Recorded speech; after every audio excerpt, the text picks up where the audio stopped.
بسم اللہ الرحمن الرحیم۔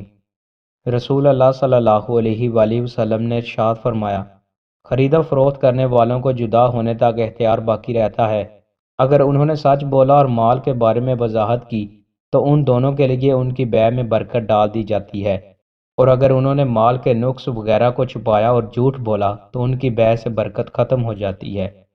رسول اللہ صلی اللہ علیہ وآلہ وسلم نے ارشاد فرمایا، ابن آدم اگر تو زائد از ضروریات خرچ کر دے تو وہ تیرے لیے بہتر ہے، اور اگر تو اسے روک رکھے تو وہ تیرے لیے برا ہے، لیکن ضرورت کے مطابق رکھ لینے پر تجھ پر کوئی ملامت نہیں، اور اپنے زیر کفالت افراد پر پہلے خرچ کر۔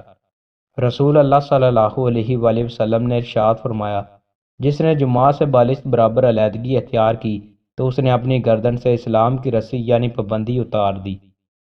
رسول اللہ صلی اللہ علیہ وآلہ وسلم نے ارشاد فرمایا، جب تم میں سے کوئی نماز جمعہ کے لیے آئے تو وہ غسل کرے۔ رسول اللہ صلی اللہ علیہ وآلہ وسلم نے ارشاد فرمایا، اپنی آوازوں سے قرآن کو حسین بناؤ، کیونکہ اچھی آواز قرآن کے حسن میں اضافہ کرتی ہے۔ رسول اللہ صلی اللہ علیہ وآلہ وسلم نے ارشاد فرمایا، جو شخص مغفرت طلب کرتا ہے وہ مصر گناہ پر دوام اختیار کرنے والوں میں سے نہیں، خواہ وہ دن میں 70 مرتبہ وہی گناہ دہرائے۔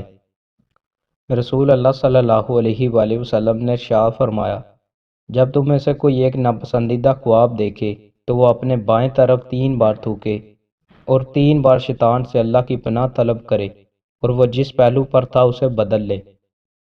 دوستوں، مزید اچھی ویڈیوز کے لیے ہمارے چینل کو سبسکرائب لازمی کریں۔ بہت شکریہ۔